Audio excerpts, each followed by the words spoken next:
पितृपक्ष की कथा। एक नगर में दो भाई रहते थे। एक का नाम जोगे तथा दूसरे का नाम भोगे भाई थे।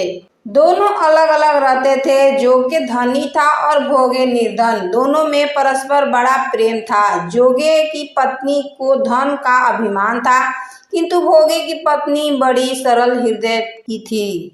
पितृपक्ष आने पर जोगे की पत्नी ने उससे पितरों का श्राद्ध करने के लिए कहा, तो जोगे की पत्नी जोगे इसे व्यर्थ का काज समझकर टालने की चेष्टा करने लगा, किंतु उसकी पत्नी समझती थी कि यदि ऐसा नहीं करेंगे तो लोग बातें बनाएंगे। फिर उसे अपने मायके वालों को दावत पर बुलाने और अपनी शान दिखाने का यह उचित अवसर लगा। अतः वह बोली, आप शायद मेरी परेशानी की वजह से ऐसा कह रहे हैं, किंतु इसमें मुझे कोई परेशानी नहीं होगी। मैं भोगे की पत्नी को बुला लूंगी, दोनों मिलकर सारा काम कर लेंगी।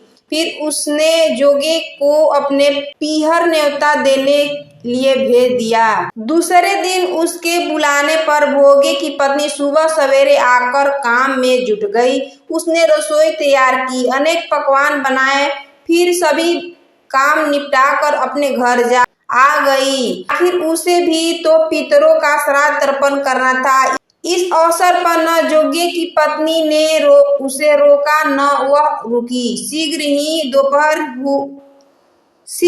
दोपहर हो गई। पितर भूमि पर उतरे। जोगे भोगे के पितरों अपने जोगे के यहाँ गए तो यहाँ देखते हैं कि उसके ससुराल वाले वहाँ भोजन एक जुटे हुए। निराश होकर वे भोगे के यहाँ गए।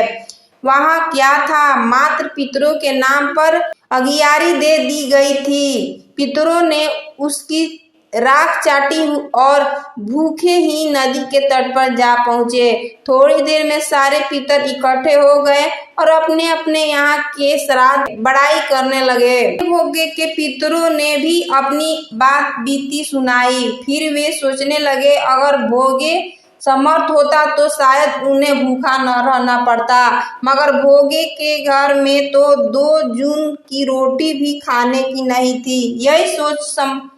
यही सब सोचकर उन्होंने भोगे पर दया आ गई। अचानक वे नाच नाच कर गाने लगे, भोगे के घर धन हो जाए। सांझ होने को हुई। भोगे के बच्चों को कुछ भी खाने का नहीं मिला था।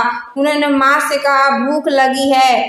तब उन्होंने टालने की गरज से भोगे की पत्नी ने कहा, जाओ, आंगन में खौदी रखी है, उसे जाकर खोल कर और जो कुछ मिले बांट कर खा लेना।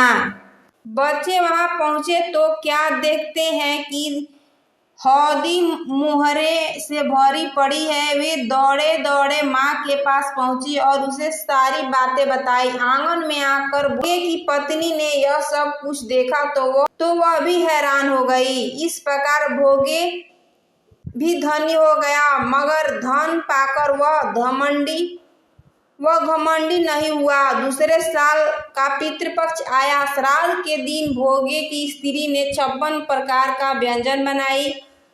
ब्राह्मणों को बुलाकर श्राद्ध किया, भोजन कराया, दक्षिणा दी। जेठ जेठानी को सोने चांदी के बर्तनों में भोजन कराया। इससे पितर बड़े प्रसन्न तथा तृप्त हुए।